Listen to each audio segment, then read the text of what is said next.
Hello ಪ್ರಿಯ ವ್ಯಾಪಾರಿಗಳು ಮತ್ತು ಹೂಡಿಕೆದಾರರು.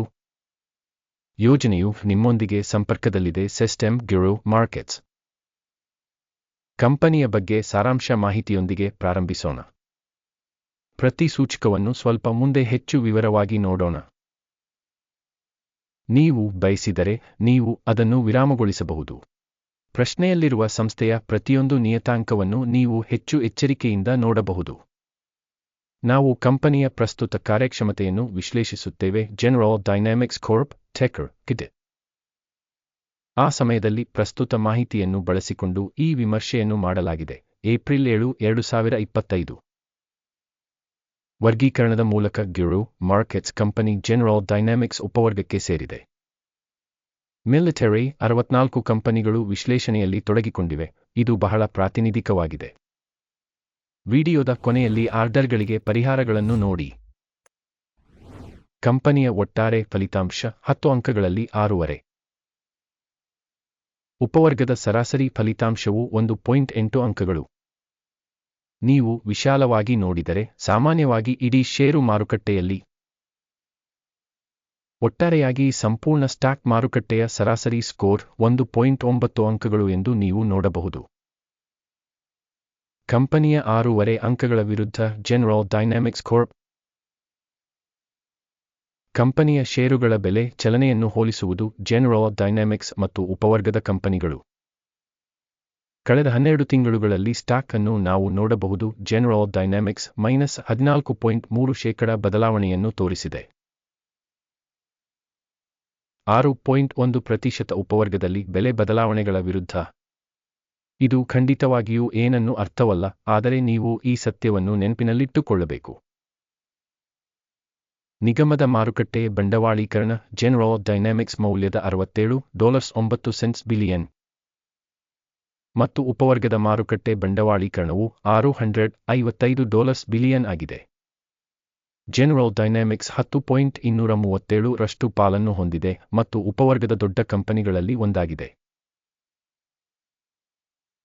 ಕಂಪನಿಯ ಬ್ಯಾಲೆನ್ಸ್ ಶೀಟ್ ಕ್ಯಾಪಿಟಲೈಸೇಷನ್ $22.5 ಬಿಲಿಯನ್ ಆಗಿದೆ ಮತ್ತು ಉಪವರ್ಗದ ಬಂಡವಾಳೀಕರಣವು $191 ಬಿಲಿಯನ್ ಆಗಿದೆ. ಜನರಲ್ ಡೈನಾಮಿಕ್ಸ್ ಕಾರ್ಪ್ 11.554% ಪಾಲನ್ನು ಹೊಂದಿದೆ. ವಿನಿಮಯ ಮತ್ತು ಪುಸ್ತಕದ ಮೌಲ್ಯದ ಆಕ್ರಮಿತ ಷೇರುಗಳನ್ನು ಹೋಲಿಸಿದಾಗ ನಾವು ಈ ಕೆಳಗಿನವುಗಳನ್ನು ನೋಡುತ್ತೇವೆ. ಆಕ್ರಮಿತ ಪಾಲು general dynamics stock market capitalisation ಮೌಲ್ಯಮಾಪನದ ಸಂದರ್ಭದಲ್ಲಿ ಉಪವರ್ಗದಲ್ಲಿ 10.237%. ಪುಸ್ತಕದ ಮೌಲ್ಯವು 11.554%. ಇದು ಮಾರುಕಟ್ಟೆ ಬಂಡವಾಳೀಕರಣದ ಷೇರಿನಲ್ಲಿ 13% ಹೆಚ್ಚಳವಾಗಿದೆ. ಉಪವರ್ಗದಲ್ಲಿ ಕಂಪನಿಯ ಮಾರುಕಟ್ಟೆ ಮತ್ತು ಪುಸ್ತಕ ಮೌಲ್ಯದ ಮೌಲ್ಯಮಾಪನ ಒಳ್ಳೆಯದು. 1 ಪಾಯಿಂಟ್. ವಿಶ್ಲೇಷಿಸಿದ ಕಂಪನಿಯ ಸಾಲದ ಬಾಧ್ಯತೆಗಳು $10.58 5 ಕೋಟಿ ಮೊತ್ತವಾಗಿದೆ. ಪುಸ್ತಕ ಮೌಲ್ಯಕ್ಕೆ ಹಣಕಾಸಿನ ಹೊಣೆಗಾರಿಕೆಗಳು ಈಕ್ವಿಟಿಯ 48%ವನ್ನು ಪ್ರತಿನಿಧಿಸುತ್ತವೆ. ಕಂಪನಿಯ ಸಾಲದ ಬಾಧ್ಯತೆಗಳ ಫಲಿತಾಂಶ ಒಳ್ಳೆಯದು. 1 ಪಾಯಿಂಟ್. ಕಂಪನಿಯ ಸ್ಟಾಕ್ ಬೆಲೆ ಮತ್ತು ಗಳಿಕೆಯ ಅನುಪಾತವು 17.7 ಆಗಿದೆ. ಉಪವರ್ಗದ ಸರಾಸರಿಯು 24.8 ಆಗಿದೆ. ಇದು ಉಪವರ್ಗದ ಸರಾಸರಿಗಿಂತ 29% ಕಡಿಮೆಯಾಗಿದೆ. ಉಪವರ್ಗದ ಕಂಪನಿಗಳಿಗೆ ಹೋಲಿಸಿದರೆ ಅದರ ಲಾಭದ ಅನುಪಾತಕ್ಕೆ ಮಾರುಕಟ್ಟೆ ಬೆಲೆಯ ಮೌಲ್ಯಮಾಪನ ಒಳ್ಳೆಯದು. 1 ಪಾಯಿಂಟ್. ಕಳೆದ 12 ತಿಂಗಳ ಲಾಭ $3.782 ಮಿಲಿಯನ್. ಮುಂದಿನ 12 ತಿಂಗಳುಗಳಲ್ಲಿ ಯೋಜಿತ ಆದಾಯವು $4.390 ಮಿಲಿಯನ್ ಎಂದು ನಿರೀಕ್ಷಿಸಲಾಗಿದೆ. ಇದು ಪ್ರಸ್ತುತ ಅಂಕಿಅಂಶಕ್ಕಿಂತ 16.1% ಹೆಚ್ಚು.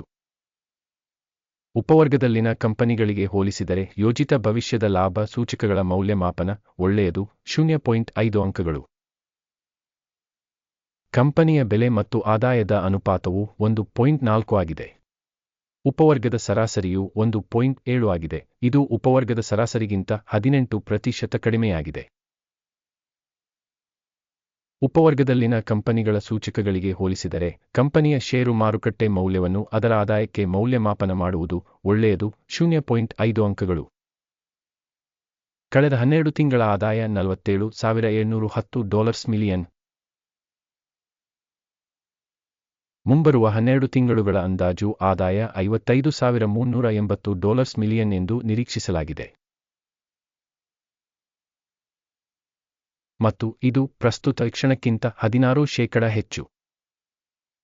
ಉಪವರ್ಗದಲ್ಲಿನ ಕಂಪನಿಗಳ ಸೂಚಕಗಳಿಗೆ ಹೋಲಿಸಿದರೆ ಭವಿಷ್ಯದ ಮಾರಾಟದ ಪರಿಮಾಣಗಳ ಮೌಲ್ಯಮಾಪನ ಒಳ್ಳೆಯದು 0.5 ಅಂಕಗಳು.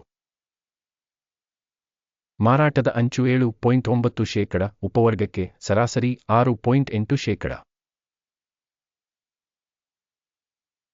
ಉಪವರ್ಗದ ಸರಾಸರಿ ಮತ್ತು ಕಂಪನಿಯ ಕಾರ್ಯಕ್ಷಮತೆಯ ನಡುವಿನ ವ್ಯತ್ಯಾಸವು 1.1%. ಉಪವರ್ಗದಲ್ಲಿನ ಕಂಪನಿಗಳ ಸೂಚಕಗಳೊಂದಿಗೆ ಹೋಲಿಸಿದರೆ ಮಾರಾಟದ ಅಂಚುಗಳ ಮೌಲ್ಯಮಾಪನ ಒಳ್ಳೆಯದು 0.5 ಅಂಕಗಳು. ಉಪವರ್ಗದಲ್ಲಿ ಉದ್ಯೋಗಿಗಳ ಸಂಖ್ಯೆಗೆ ಸಂಬಂಧಿಸಿದಂತೆ ಕಂಪನಿಯ ಪಾಲು 11.526%. ಇದು ಮಾರುಕಟ್ಟೆ ಬಂಡವಾಳೀಕರಣದ ಪಾಲುಗಿಂತ 13% ಹೆಚ್ಚು. ಮತ್ತು ಇದು ಕಂಪನಿಯ ಷೇರು ಬೆಲೆಯಲ್ಲಿನ ಅಸಮತೋಲನವನ್ನು ಪ್ರತಿಬಿಂಬಿಸುತ್ತದೆ. ಜನರಲ್ ಡೈನಾಮಿಕ್ಸ್ ಕಾರ್ಪ್ ಬದಲಿಗೆ ಕಡಿಮೆ ಅಂದಾಜು ಕಡೆಗೆ. ಪ್ರತಿ ಕಂಪನಿಯ ಉದ್ಯೋಗಿಗೆ ಮಾರುಕಟ್ಟೆಯ ಬಂಡವಾಳದ ಮೊತ್ತ $573,000 ಮತ್ತು ಉಪವರ್ಗದಲ್ಲಿ $646,000. ಉಪವರ್ಗದ ಸರಾಸರಿ ಮತ್ತು ಕಂಪನಿಯ ಕಾರ್ಯಕ್ಷಮತೆಯ ನಡುವಿನ ವ್ಯತ್ಯಾಸವು 11.3%. ಉಪವರ್ಗದಲ್ಲಿನ ಸೂಚಕಗಳಿಗೆ ಹೋಲಿಸಿದರೆ ಪ್ರತಿ ಉದ್ಯೋಗಿಗೆ ಕಂಪನಿಯ ಮಾರುಕಟ್ಟೆ ಬಂಡವಾಳದ ಮೊತ್ತದ ಮೌಲ್ಯಮಾಪನ ಒಳ್ಳೆಯದು 0.5 ಅಂಕಗಳು. ಪ್ರತಿ ಉದ್ಯೋಗಿಗೆ ಲಾಭದ ಮೊತ್ತ $32,300. ಉಪವರ್ಗದಲ್ಲಿ ಸರಾಸರಿ $26,100. ಮತ್ತು ಉಪವರ್ಗದಲ್ಲಿ ಸರಾಸರಿ ಮತ್ತು ಕಂಪನಿಯ ಸೂಚಕಗಳ ನಡುವಿನ ವ್ಯತ್ಯಾಸವು 24%. ಉಪವರ್ಗದಲ್ಲಿನ ಕಂಪನಿಗಳ ಸೂಚಕಗಳಿಗೆ ಹೋಲಿಸಿದರೆ ಕಂಪನಿಯ ಪ್ರತಿ ಉದ್ಯೋಗಿಗೆ ಲಾಭದ ಅಂದಾಜು ಒಳ್ಳೆಯದು 0.5 ಅಂಕಗಳು. ಕಂಪನಿಯ ಪ್ರತಿ ಉದ್ಯೋಗಿಗೆ ಮಾರಾಟ $408,000. ಉಪವರ್ಗದಲ್ಲಿ $382,000. ಉಪವರ್ಗದ ಸರಾಸರಿ ಮತ್ತು ಕಂಪನಿಯ ಕಾರ್ಯಕ್ಷಮತೆಯ ನಡುವಿನ ವ್ಯತ್ಯಾಸವು 7%. ಉಪವರ್ಗದಲ್ಲಿನ ಕಂಪನಿಗಳ ಸೂಚಕಗಳಿಗೆ ಹೋಲಿಸಿದರೆ ಪ್ರತಿ ಉದ್ಯೋಗಿಗೆ ಮಾರಾಟದ ಮೌಲ್ಯಮಾಪನ ಒಳ್ಳೆಯದು 0.5 ಅಂಕಗಳು. ಸಣ್ಣ ಷೇರುಗಳು 1%ಕ್ಕೆ ಅನುಗುಣವಾಗಿರುತ್ತವೆ, ಸರಾಸರಿ 2% ಉಪವರ್ಗಕ್ಕೆ. ಇದು ಸಣ್ಣ ಸ್ಕ್ವೀಟ್ನ ಅಪಾಯದ ಮೌಲ್ಯಮಾಪನವಾಗಿದೆ. ಸೂಚಕ RSI 14 ಕಂಪನಿಗೆ 35% ಮಟ್ಟವನ್ನು ತೋರಿಸುತ್ತದೆ ಜನರಲ್ ಡೈನಾಮಿಕ್ಸ್. ಆದರೆ ಉಪವರ್ಗಕ್ಕೆ RSI ಮಟ್ಟ 14 ಸರಿಸುಮಾರು 35%. ತಾಂತ್ರಿಕವಾಗಿ ಉಪವರ್ಗದಲ್ಲಿನ ಷೇರುಗಳು ಸರಿಸುಮಾರು ಷೇರುಗಳಂತೆಯೇ ಮೌಲ್ಯಯುತವಾಗಿವೆ. ಜನರಲ್ ಡೈನಾಮಿಕ್ಸ್ ಕಾರ್ಪ್ ಕಂಪನಿಯ ಷೇರುಗಳ ನಿಜವಾದ ಬೆಲೆ ಸುಮಾರು $250 ಆಗಿದೆ. ಕಂಪನಿಯ ಷೇರುಗಳ ಒಮ್ಮತದ ಬೆಲೆ ಗುರಿಯು ಸುಮಾರು $288 ಆಗಿದೆ. ಪ್ರಸ್ತುತ ಅಂದಾಜು ಮತ್ತು ಒಮ್ಮತದ ಮುನ್ಸೂಚನೆಯ ನಡುವಿನ ವ್ಯತ್ಯಾಸವು ಸರಿಸುಮಾರು 15%ದಷ್ಟಿದೆ. ಆರ್ಡರ್ ಟೇಬಲ್ಗೆ ಹೋಗೋಣ, ಅದು ನಿಮಗೆ ಲಭ್ಯವಿದೆ. ಅದರ ಲಿಂಕ್ ಪಿನ್ ಮಾಡಿದ ಕಾಮೆಂಟ್ನಲ್ಲಿದೆ. ಆರ್ಡರ್ ಟೇಬಲ್ ಸ್ಟಾಕ್ ಮೌಲ್ಯಮಾಪನ ಉಲ್ಲೇಖ ವ್ಯವಸ್ಥೆಯಿಂದ ನಿರ್ದಿಷ್ಟ ಋತುವಿನಲ್ಲಿ ಹಿಂದೆ ಮಾಡಿದ ಎಲ್ಲ ನಿರ್ಧಾರಗಳನ್ನು ಒಳಗೊಂಡಿದೆ. ಗಿರು ಮಾರ್ಕೆಟ್ಸ್ ಆರ್ಡರ್ ಟೇಬಲ್ಗೆ ಪ್ರವೇಶ ಉಚಿತ ಮತ್ತು ಉಚಿತ. ಪಿನ್ ಮಾಡಿದ ಕಾಮೆಂಟ್ನಲ್ಲಿ ಲಿಂಕ್. ಕಂಪನಿಯ ಭದ್ರತೆಗಳ ವಿಶ್ಲೇಷಣೆಯ ಆಧಾರದ ಮೇಲೆ ಜನರಲ್ ಡೈನಾಮಿಕ್ಸ್ ಕಾರ್ಪ್ ಮಾಹಿತಿ ವ್ಯವಸ್ಥೆ ಗಿರು ಮಾರ್ಕೆಟ್ಸ್ ಕೆಳಗಿನ ನಿರ್ಧಾರವನ್ನು ಮಾಡಲಾಯಿತು. ಪ್ರತಿ ಷೇರಿಗೆ $250.01 ಬೆಲೆಯಲ್ಲಿ ಖರೀದಿ ಆದೇಶವನ್ನು ತೆರೆಯಿರಿ. ಕಂಪನಿಯು ಸಾಕಷ್ಟು ಹೆಚ್ಚಿನ ಮೌಲ್ಯಮಾಪನವನ್ನು ಹೊಂದಿರುವ ಕಾರಣ ಆದೇಶವು ತೆರೆದಿರುತ್ತದೆ. ಸಂಸ್ಥೆಯನ್ನು ಮೌಲ್ಯಮಾಪನ ವಿಧಾನವನ್ನು ಬಳಸಿಕೊಂಡು ಮೌಲ್ಯಮಾಪನ ಮಾಡಲಾಗಿದೆ. ಅಕಿಮ್ ಸೂಚ್ಯಂಕ ಲಾಭವನ್ನು 264.48ಕ್ಕೆ ನಿಗದಿಪಡಿಸಲಾಗಿದೆ. ಸ್ಟಾಪ್ ನಷ್ಟವನ್ನು 235.54ಕ್ಕೆ ನಿಗದಿಪಡಿಸಲಾಗಿದೆ. ಲಾಭ ಅಥವಾ ಸ್ಟಾಪ್ ನಷ್ಟದಿಂದ ಆದೇಶವನ್ನು ಮುಚ್ಚದಿದ್ದಲ್ಲಿ. ನಂತರ ವಹಿವಾಟನ್ನು ಮೇ 7, 2025 ರಂದು ವಿನಿಮಯ ಅಧಿವೇಶನದ ಫಲಿತಾಂಶಗಳ ಆಧಾರದ ಮೇಲೆ ಸ್ವತಂತ್ರವಾಗಿ ನಿಗದಿಪಡಿಸಲಾಗಿದೆ. ಅಥವಾ ಈ ದಿನಾಂಕದ ಹಿಂದಿನ ಕೊನೆಯ ವಹಿವಾಟಿನ ದಿನದಂದು. ಟಿಕ್ಕರ್ URCH ಸಮತೋಲನ ಮಾರಾಟ ವ್ಯಾಪಾರವಾಗಿದೆ. ಬ್ಯಾಲೆನ್ಸಿಂಗ್ ವಹಿವಾಟಿನ ವಿಡಿಯೋವನ್ನು ಈ ಚಾನೆಲ್ನಲ್ಲಿ ಈಗಾಗಲೇ ಪ್ರಕಟಿಸಲಾಗಿದೆ ಅಥವಾ ಪ್ರಕಟಿಸಲಾಗಿದೆ. ಆದೇಶಗಳಲ್ಲಿ ಒಂದನ್ನು ಮುಚ್ಚುವಾಗ ಮೂಲಭೂತ ಅಥವಾ ಸಮತೋಲನ.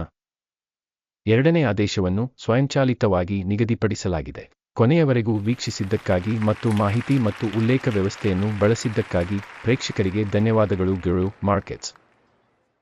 ನೀವು ಇಡೀ ಗ್ರಹದಲ್ಲಿ ತಂಪಾದ ಪ್ರೇಕ್ಷಕರು.